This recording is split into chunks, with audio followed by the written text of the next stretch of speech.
अस्सलाम वालेकुम मेरे दोस्तों, सज्जनों और बेलियों।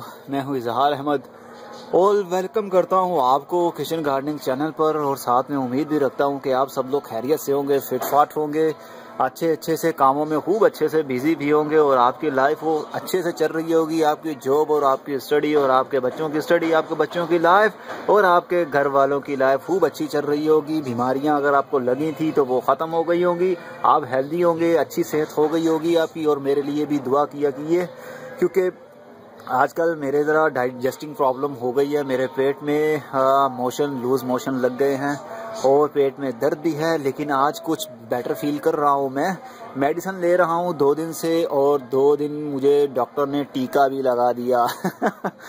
टीका लगाया, बहुत दर्द होती है। डर तो नहीं लगता टीके से, लेकिन उसकी सुई देखकर, उसकी सिरिंज देखकर दिल को कुछ होता है। लेकिन जब वो चिप जाती है तो कुछ दर्द नहीं होती, लेकिन वो बस खौफ होता है, एक डर सा होता है। तो दोस्तों आज आपके सामने ये एक प्लांट रखा है मैंने, आप बाखूबी समझ गए होंगे। सॉरी, मैं चाय का एक सिप ले लूं। आजकल मैं लंच करने के बाद वीडियो बना रहा हूँ। खाना खा के मैं छत पर आता हूँ और साथ में कप पकड़ा होता है चाय का। तो चाय का कप पकड़ के साथ साथ चाय पीना और साथ साथ बातें करना, गार्डनिंग का काम करना बहुत अच्छा लगता है, बहुत मज़ा आता है मुझे। और ये प्लांट दोस्तों, ये है तो गुलाब का ही पौधा, लेकिन ये आपके लिए बहुत अच्छा होगा। अच्छा इसलिए क्योंकि ये इंग्लिश रोज़ नहीं है, ना ही ये सीजनली रोज़ है, यानी कि सीज़न जो सर्दी के सीज़न में होता है।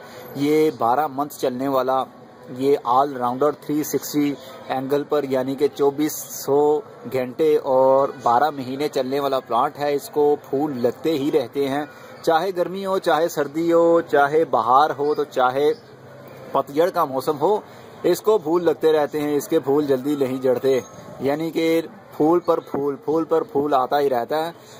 आज मैं ये नर्सरी से लेकर आया हूँ और बहुत मुश्किल से लेकर आया हूँ। लाते हुए थोड़ा सा डैमेज भी हो गया है ये प्लांट। वो अभी दिखाता हूँ मैं करीब से आपको। पहले दूर से मैं आपको इसकी इंट्रो दे दूँ और साथ में चाय भी ख़त्म कर लूँ। इसको हम रिपोर्ट भी करेंगे। बहुत ज़बरदस्त प्लांट है ये, और ये बहुत सस्ता भी मिल गया मुझे। तो मैंने चाय का कप ख़त्म कर लिया है, क्योंकि मैं भी कि हर किसी को अच्छा ना लगता हो। साथ साथ में मैं चाय पीता हूँ और साथ साथ में मैं डॉक्यूमेंट्री बना रहा हूँ इस पर। तो दोस्तों, आज का मौसम बहुत खुशगवार हो गया है। बादल छट गए हैं, बादल चले गए हैं, बारिश ख़त्म हो गई है, थम गई है। आज सुबह से धूप खूब ज़बरदस्त निकली हुई है, काफ़ी हीट है धूप में। और इस वक्त मैं धूप में बैठा हूँ तो काफ़ी धूप निकल रही है और काफ़ी आई थी पसीना भी मुझे आ रहा है। दोस्तों, इस रोज़ प्लांट को बोलते हैं बुश रोज़, BUSH, बुश रोज़, और समटाइम इसको रोज़ बुश भी बोलते हैं। और लोकल ज़बान में इसको बोलते हैं गुलाब की बेल, गुलाब बेल इसको बोलते हैं। लेकिन ये बेल नहीं होती, ये झाड़ीदार पौधा होता है गुलाब का, जो अपने ही हिसाब से बढ़ता रहता है। बेल तो होती है स्ट्रेट जाती है, बिल्कुल सीधी ऊपर को जाती है, लेकिन ये बेल नहीं है, ये बुश है, बुश प्लांट है। ये झाड़ीदार पौधा है, इसको बुश रोज़ भी कहते हैं। आप बुश रोज़ गूगल पर डालेंगे, गूगल पर जाके टाइप कीजिए बुश रोज़, BUSH ROSE, तो आपके सामने काफ़ी इमेजेस आ जाएंगी उसकी, आपको बखूबी पता चल जाएगा और आप भी स्टडी कर सकते हैं इसके बारे में। क्योंकि मैंने थोड़ी बहुत ही की है, ज़्यादा नहीं की, क्योंकि इसकी बहुत सी वैरायटीज़ हैं जो मैं लेकर आया हूँ। इसका नाम का मुझे तो नहीं मालूम, लेकिन ये भी गुलाब की बेल ही है, जो गुलाब बेल जिसको बोलते हैं यहाँ पर लोकल में। तो इसमें 2 कलर हैं और ये कलर हर मंथ लगते हैं। कोई इसका सीज़न नहीं है, कोई टाइम लिमिट नहीं है, कोई टाइम पीरियड नहीं है इसका। इसमें बहुत फूल लगते ही रहते हैं, बर्ड्स लगते ही रहते हैं, उगते ही रहते हैं, मरते ही रहते हैं। तो इसका काम ही फूल देना है। जो गुलाब का पौधा होता है, मुझे पहले गुलाब के बहुत बुरे लगते थे, लेकिन जब से मैं घर में लेके आया हूँ इंग्लिश रोज़ का प्लांट, तो मुझे इससे लगाव हो गया है। तो अब मैं एक और रोज़ प्लांट लेकर आया हूँ जिसको बुश रोज़ बोलते हैं। ये झाड़ीदार पौधा है, बेल है ये, जिसको यहाँ बोलते हैं बेल। बेसिकली बेल नहीं होती है, लेकिन ये बेल गुलाब की बेल के नाम से मशहूर है ये। तो दोस्तों अब मैं इसको ले तो आया हूँ और अब इसको मैं रिपोर्ट भी करूँगा, शिफ्ट करूँगा किसी बड़े पॉट में, क्योंकि इसकी रूट्स काफ़ी जो है ना बाउंड हो गई हैं और गमले के नीचे से भी इसकी रूट्स जो है ना बहुत बाहर निकल आई हैं। ये देखिए कितनी ज़बरदस्त इसकी टैब रूट हैं जो बाहर निकली हुई हैं और अच्छी ग्रोथ चल रही है इसकी। और ये ग्राफ्टेड प्लांट है, इसको भी ग्राफ्ट लगा हुआ है और 2 कलर इसीलिए आपको दिखने में नज़र आ रहे हैं। एक तो बिल्कुल हल्का सा रेड कलर में आपको नज़र आएगा और एक पिंक पिंक सा है, बहुत खूबसूरत दिखता है। मैं लेने गया था बिल्कुल वाइट और एक बटरफ्लाई भी बैठी हुई है इसके ऊपर, ये देखिए। अरे वाह, आते ही बटरफ्लाई ने हमला कर दिया इसके ऊपर, बहुत खूबसूरत लग रही है मुझे। तो दोस्तों मैं लेने तो गया था बिल्कुल वाइट रोज़, लेकिन वाइट रोज़ मुझे वहाँ से नहीं मिल पाया, तो ये मल्टी शेड में पड़ा हुआ था प्लांट। काफ़ी प्लांट थे वहाँ पर, एक बिल्कुल येलो था लेकिन उसमें छोटे छोटे फूल लगते थे, लेकिन इसका फूल का साइज़ थोड़ा बड़ा था, इसलिए मैंने ये वाला चूज़ कर लिया। और ये घर में लाते लाते टूट भी गया है मुझसे। इसकी अब बातें साथ साथ होती रहेंगी, अब बातें तो चलती रहेंगी। अब चलते हैं इसकी रीपोर्टिंग के बारे में। हम इसको रीपोर्ट करते हैं किसी गमले में बड़े में। तो मैं धूप में भी हूँ, मे बी के वहाँ पर थोड़ी सी छाया मिल जाएगी मुझे। दोस्तों धूप तो यहाँ भी है, वेल चले कुछ नहीं होता, ये भी साथ साथ चलता है। तो ये देखिए फूल कितना खूबसूरत लग रहा है। ये आई थिंक इसको खिले हुए को 4 से 5 रोज़ तो हो गए होंगे, क्योंकि इसकी पेटल्स जो हैं वो बता रही हैं कि ये जल्दी ही झड़ने वाला है। और ये स्टेम्प यहाँ से मुझसे टूट भी गई, लाते हुए टूट गई थी ये, इसलिए मैंने इसको धागे की मदद से बांध दिया है, क्योंकि इसके साथ 2 और भी बड़ लगे हुए हैं जो कलियाँ खिलेंगी 2 से 3 रोज़ तक। तो मैंने इसको थोड़ा सा बांध के अपनी तरफ से इसको प्रोटेक्ट किया है। और ये भी लगा हुआ है, ये भी काफ़ी खूबसूरत दिखने को है। तो इसको मैं ले आया हूँ घर में, और इसको मेरा फ्यूचर में प्लान ये है कि इस बेल से मैं अपने जो मेरी बैकग्राउंड वॉल है या मे भी के छत के ऊपर मैं इसकी बेडिंग कर दूंगा। जो रूफ है हमारी, इसकी मैं रूफ बना दूंगा अपने छत के ऊपर। जो मुझे धूप लगती है इसके थ्रू मैं छाया बना दूंगा, ताकि मैं उसके नीचे बैठ के वीडियो भी बना सकूं। और काफ़ी हर तरफ फूल ही फूल लगे होंगे। फ्यूचर में मेरी प्लानिंग फ़िलहाल ये है।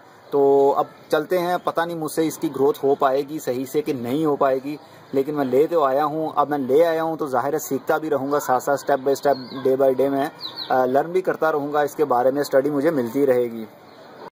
तो ये है इसका रूट बाउल गमले के अंदर। ये भी ग्राफ्टेड प्लांट है। कुछ ग्राफ्ट आपको दिखाऊं, आपको शायद नज़र आ जाए।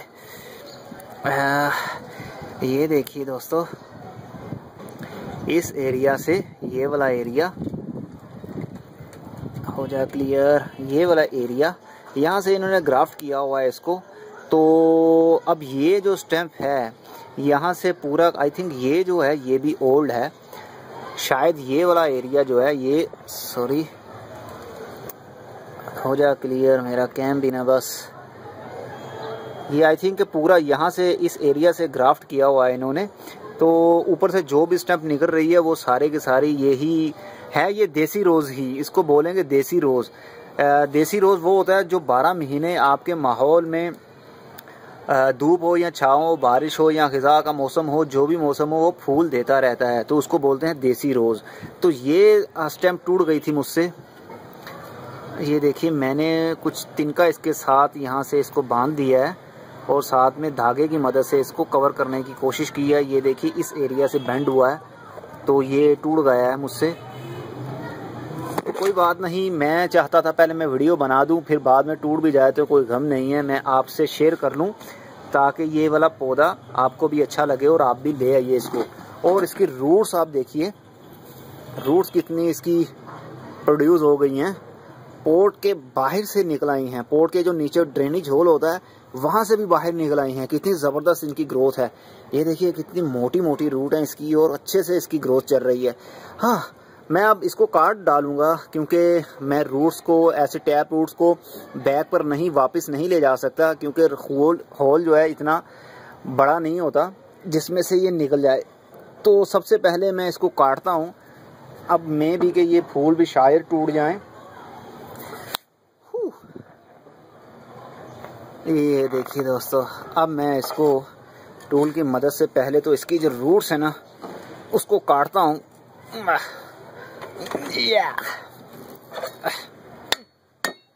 अरे वाह, बहुत पावर है मेरे अंदर। अरे ये देखिए, यहाँ से ये जुड़ा हुआ था और ये देखिए एक और भी प्लांट उग रहा था, देखा आपने?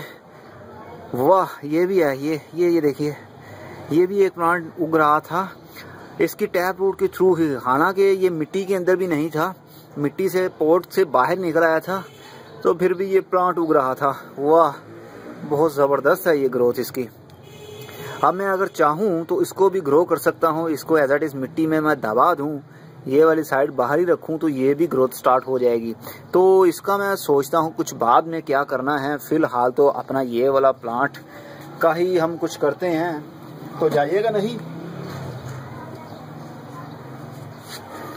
आप दोस्तों, जाइएगा नहीं।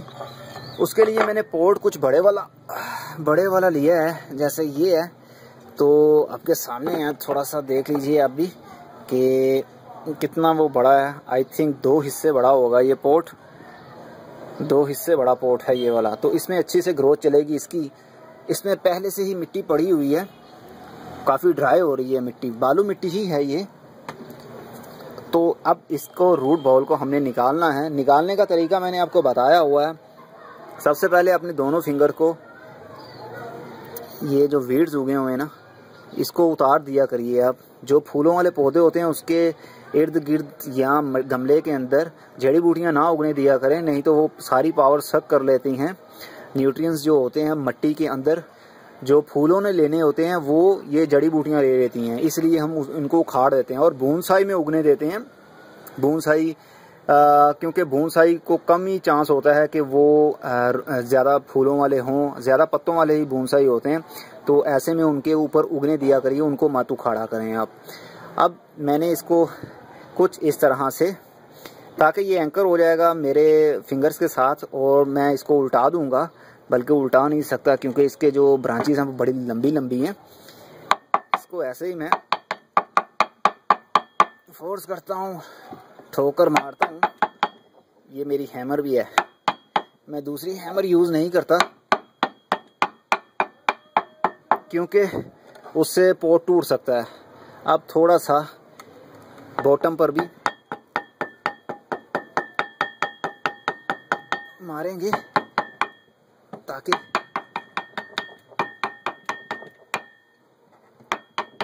ओके। अब उल्टा के देखते हैं कि, बल्कि उल्टाने की ज़रूरत नहीं है, इसको ही ट्रंक को ही हम नहीं, बहुत मजबूत है भाई, इसको उल्टाना पड़ेगा मुझे। उल्टा के करता हूँ।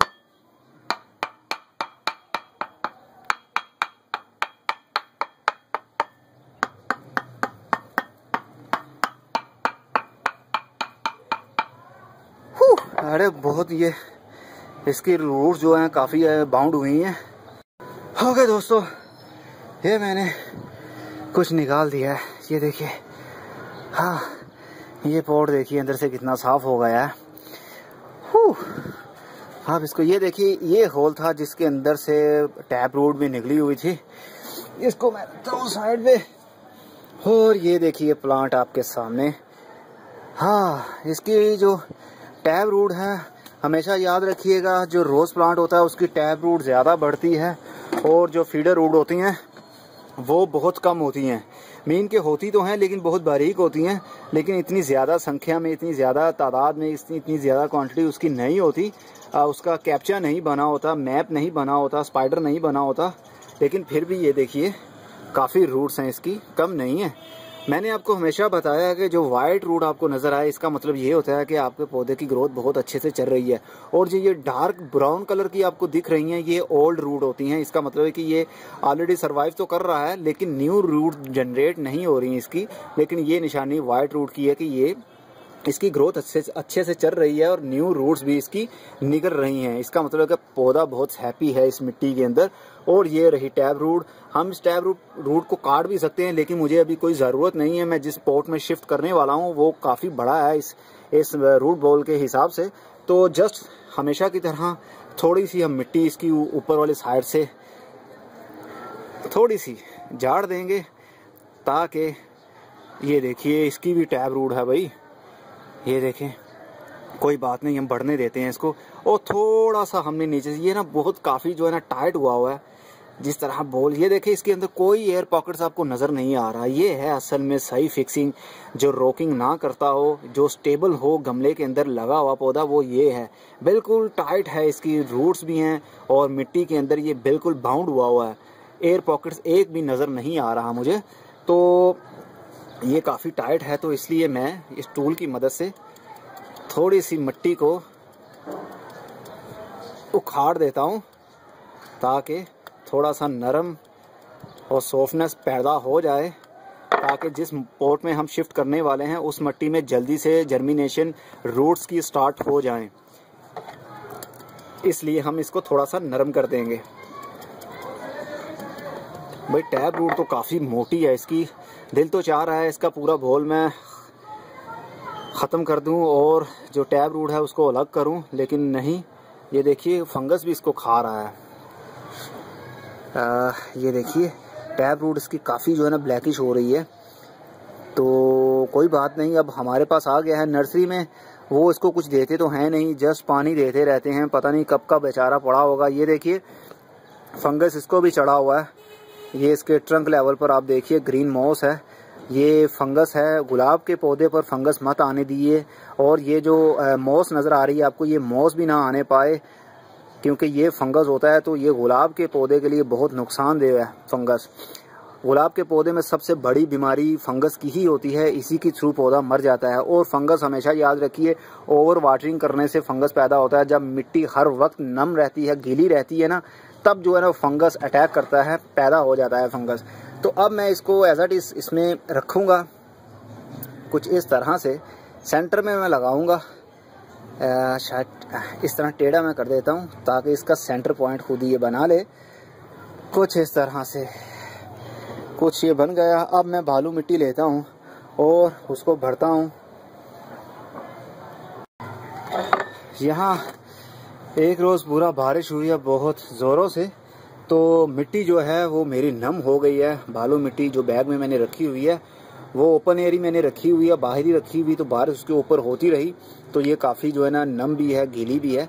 तो इसको थोड़ा हाथ की मदद से आप मैश कर लीजिए ताकि ये पाउडर थोड़ा सा बन जाए, बारीक बन जाए। क्योंकि जब हम इस पॉट के अंदर डालेंगे मिट्टी तो हम नहीं चाहते कि अगर मोटे मोटे साइज़ का कोई पत्थर टाइप मिट्टी अंदर चली गई तो एयर पॉकेट्स भी पैदा हो सकते हैं। इसलिए हाथ की मदद से आप बिल्कुल इसको थोड़ा सा बारीक कर लीजिए मिट्टी को मैश करके। तो अब इसको हम भरेंगे बहुत आराम से, एकदम से मत फेंकिएगा, आराम आराम से फेंकिए ताकि जो एयर पॉकेट्स हैं वो मिट्टी उसको कवर करती रहे साथ साथ। अगर हम एकदम से एक ही जगह पर मिट्टी डाल देंगे तो वो एक बाउल सा बन जाएगा एक ही जगह पर, तो एयर पॉकेट्स बन सकते हैं। इसलिए हम फैला के इसको डालेंगे मिट्टी को ताकि एयर पॉकेट्स पैदा ना हो। मिट्टी तो बहुत सॉफ्ट है ये वाली बालू मिट्टी, इसमें रेत भी मिक्स होती है। तो अब हम थोड़ा सा इसको कवर भी उसके स्टिक के साथ एयर पॉकेट्स इसके ख़त्म भी करेंगे ताकि इसका जो एयर पॉकेट्स टोटल ख़त्म हो जाएं। दोस्तों ये रोज़ प्लांट बहुत ज़बरदस्त है जो मैं लेकर आया हूँ। ये है देसी रोज़ ही, हमारे लोकल ही होता है। पाकिस्तान में भी खूब आम है ये और इंडिया में भी खूब आम है ये। इजी ये कुछ इस तरह से मैं पटकूंगा ताकि जो एयर पॉकेट्स हैं इसके ये खुद ही ख़त्म हो जाएं, मुझे ज़्यादा ज़ोर लगाने की या स्टिक की मदद से ख़त्म करने की ज़रूरत ना पड़े। फिर भी मैं टूल की मदद से इसका जो आउटर लाइन है ना इसको थोड़ा सा मैं पुश करूँगा ताकि जो बच गए हैं एयर पॉकेट्स वो ख़त्म हो जाएं। और इस एरिया पर आप मत कीजिएगा किसी टूल की मदद से या स्टिक की मदद से एयर पॉकेट ख़त्म करने की कोशिश, क्योंकि इस एरिया में रूट बाउल है तो हम नहीं चाहते कि रूट बाउल डैमेज हो जाए। हम उस एरिया को सिर्फ कवर करेंगे जिस एरिया में जो एरिया एम्प्टी था। जब हमने गमला इसमें रूट बाउल रखा था तो ये वाला एरिया एम्प्टी था, मिट्टी जब हमने भरी थी। तो यहाँ तो ऑलरेडी ही है, तो हम यहाँ से अगर करेंगे तो रूट्स डैमेज हो सकती हैं प्लांट की। तो उसकी ग्रोथ में प्रॉब्लम हो सकती है। हम सिर्फ वही करेंगे जहां हमने न्यू मट्टी डाली है, सिर्फ उसी एरिया में से एयर पॉकेट्स ख़त्म करने की कोशिश करेंगे। और बाकी जो बच गए हैं, जब हम पानी देंगे तो पानी के थ्रू भी काफ़ी एयर पॉकेट्स जो है ना वो ख़त्म हो जाएंगे, क्योंकि मट्टी जब नरम हो जाती है तो पानी के साथ नीचे बैठ जाती है, तले में बैठ जाएगी और इसके एयर पॉकेट्स भी ख़त्म हो जाएंगे। और बिल्कुल इसको मट्टी से भरने की ज़रूरत नहीं है। थोड़ी सी और मैं मट्टी डालता हूँ, वो इसलिए भरने की ज़रूरत नहीं है क्योंकि अब गर्मी का सीज़न है, तो गर्मी के सीज़न में करीब दिन में 2 बार भी ये मट्टी ड्राई हो सकती है।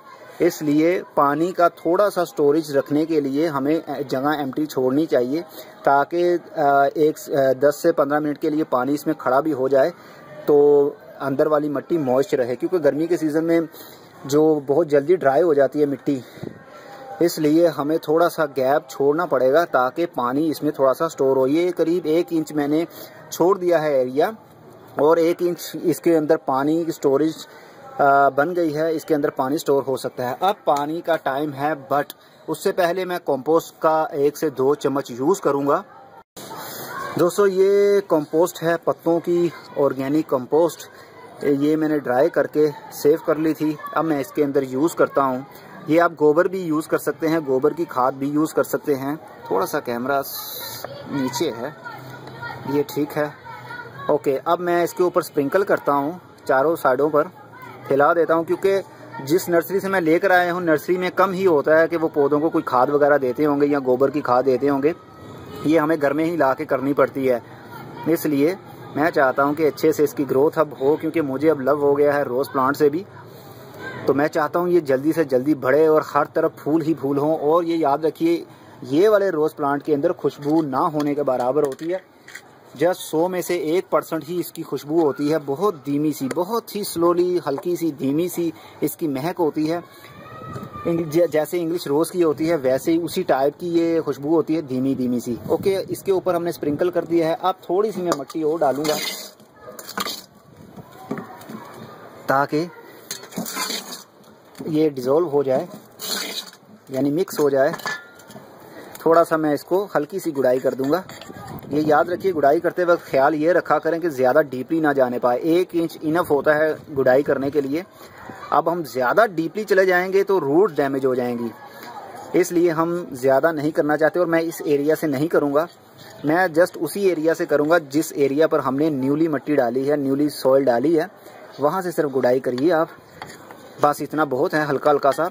अब जब हम पानी देंगे तो सारे का सारा जो न्यूट्रिएंट्स हैं उसके, जो भी अच्छे किस्म के, खूबसूरत किस्म के, जो भी इनको बैक्टीरिया चाहिए वो कंपोस्ट के अंदर मौजूद हैं, वो पानी देने से डिज़ोल्व हो जाएंगे, मिट्टी के अंदर तक चले जाएंगे। और जब मिट्टी के अंदर जाएंगे तो रूट्स उनको पिक कर लेंगी, और जैसे ही रूट्स उनको पिक कर लेंगी तो वो इस ट्रंक के ज़रिए पूरी ब्रांचेस को सप्लाई देना शुरू कर देंगी उस फर्टिलाइज़र की। और फर्टिलाइज़र फिर फूलों में भी जाएगा, बर्ड्स में भी जाएगा, पत्तों में भी जाएगा, तो फिर इसकी ग्रोथ और भी अच्छी हो जाएगी। अब टाइम है वाटरिंग का।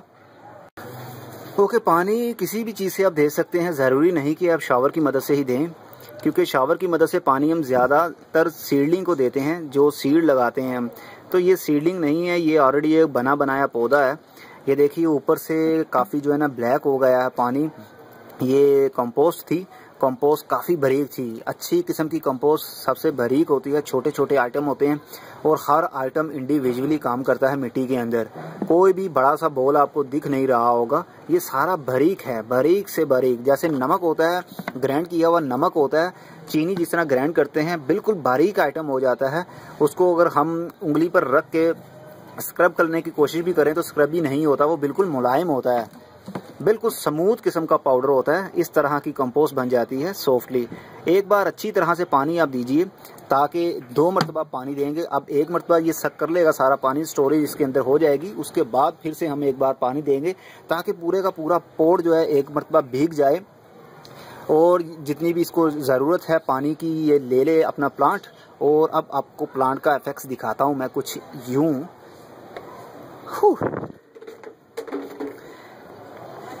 ये देखिए दोस्तों,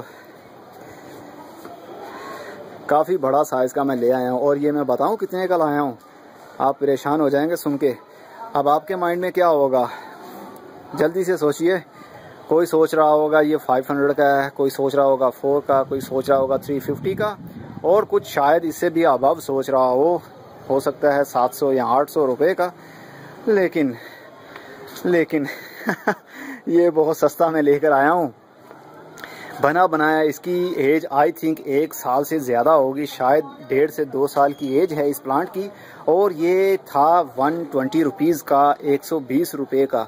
120 रुपये वो माली ने मुझे बताए थे, लेकिन फिर मैंने बार्गेनिंग की थोड़ी सी। मैंने कहा नहीं, मैं तो दूंगा 100 रुपीज़, अगर चाहिए तो मुझे प्लांट दे दो, नहीं तो फिर मैं चला। तो जैसे ही मैंने सेल्फ स्टार्ट की तो उसने आवाज़ दे दी, आ जाइए भाई, ले जाइए 100 रुपये का ही। तो मैं दिल में बहुत खुश हुआ, चलें 100 रुपये में मुझे एक बनाया प्लांट, और फूल भी लगे हुए हैं और बर्ड भी लगे हुए हैं इनको। ये देखिए कितना ज़बरदस्त दिख रहा है ये। और ये 2 बर्ड हैं इसके, ये देखिए ये भी खिल जाएंगे, लेकिन डैमेज हो गया है दोस्तों। ये देखिए इस एरिया से टूट गया है ये। तो मुझे ये 50% से भी ज़्यादा, जस्ट 10% ही बचा है ये जो जुड़ा हुआ है साथ में ये ब्रांच। लेकिन अब मुझे डर है कि ये मुरझा जाएगा, लेकिन कोई बात नहीं, मुरझा भी गया तो कुछ नहीं होता। प्लांट तो आ गया हमारे पास, हम फर्टिलाइज़र इसको देते रहेंगे, यही फर्टिलाइज़र हम देंगे, कभी गोबर की खाद, कभी पत्तों की खाद, तो इसी के थ्रू ये बढ़ेगा भी और फ्लावर भी खूब लगेंगे इसको। और ये इसको हम प्रूनिंग भी कर सकता हूँ, मैं अभी भी करना चाहता हूँ प्रूनिंग, लेकिन मैं अभी नहीं करूँगा। अभी इसको 1 महीने के लिए एज एट इज़ छोड़ दूंगा मैं, ताकि इसकी अच्छे से ग्रोथ बढ़ना शुरू हो जाए। रूट बाउल न्यूली जो रूट्स हैं उसकी जर्मिनेशन स्टार्ट हो जाए, उसके बाद ही हम इसकी रूट प्रूनिंग करेंगे। हालांकि रूट प्रूनिंग अभी करनी चाहिए मुझे, लेकिन मैं अभी नहीं करने वाला। कितनी थिक ब्रांच है ये, और इसी थिक ब्रांच पर ही ये फूल 2 लगे हुए हैं, एक ये वाला रेड कलर का और एक वो पिंक कलर का, लाइट सा पिंक कलर है। असल में मुझे ना कलर कम्बिनेशन को समझने में थोड़ी सी प्रॉब्लम होती है, क्योंकि मैंने आज तक कलर कम्बिनेशन मैच करके नहीं देखा, और ना ही मुझे इनके सही से नाम आते हैं कि ये कौन सा कलर है। जस्ट आप देख लीजिए और खुद ही समझ आइएगा ये कौन सा कलर है। ओके दोस्तों, उम्मीद करता हूँ कि आपको ये काफ़ी अच्छा लगा होगा और आप भी ये लेकर आएंगे। नर्सरी में आप जाके ये नहीं बोलेंगे कि हमें रोज़ बुश प्लांट दे दीजिए, क्योंकि उनको पता ही नहीं होता। माली जो होते हैं, ज़्यादातर माली जो है ना वो गांव से आए होते हैं, तो उनको पता नहीं चल पाता कि रोज़ बुश प्लांट क्या है। ये इंग्लिश नेम बता रहा हूँ आपको मैं, आप उनको जस्ट जाके बता सकते हैं कि हमें गुलाब की बेल दे दें। बेल उनको बोलेंगे तो समझ जाएंगे वो, फिर वो डिफरेंट कलर भी होंगे उनमें, वो आपसे पूछ लेंगे कि कौन सा कलर लें आप। लेकिन मेरी माने तो आप वाइट कलर लें। वो बिल्कुल वाइट तो नहीं होता, बिल्कुल वाइट नहीं होता, वो होता है, कैसे बताऊँ, बहुत ज़बरदस्त होता है भाई। उसमें थोड़ा सा येलोनेस, कुछ ऐसा थोड़ा सा हल्का सा कम्बिनेशन येलो का भी होता है, बिल्कुल प्योर वाइट नहीं होता, लेकिन वो बहुत अच्छे लगते हैं और मोटे साइज़ के फूल होते हैं। उनकी जो पेटल हैं, पेटल्स भी काफ़ी हार्ड होती हैं और खूबसूरत दिखती हैं और टिकाऊ होती हैं। जैसे सनलाइट ज़्यादा पड़ती है वो ज़्यादा खिलते हैं फूल और देर तक रहते हैं, तो बहुत ज़बरदस्त फूल लगते हैं। ये तो अभी बहुत कम है, लेकिन उसको ज़्यादा लगते हैं, तो आप वो वाला ला सकते हैं। तो अब आपके ऊपर डिपेंड करता है आप सस्ता लाते हैं या महंगा, लेकिन एक मरतबा ले आइए तो कोई टेंशन नहीं, महंगा ही सही, लेकिन हम फर्दर उसी से और मल्टीपल करने की कोशिश करते रहेंगे, प्लांट हमसे ज़्यादा बढ़ते रहेंगे। ओके व्यूअर्स, अब नेक्स्ट किसी नई इन्फॉर्मेशन के साथ मिलेंगे, तब तक के लिए goodbye, see you and tata, और अपना बहुत सा ख्याल भी रखिएगा।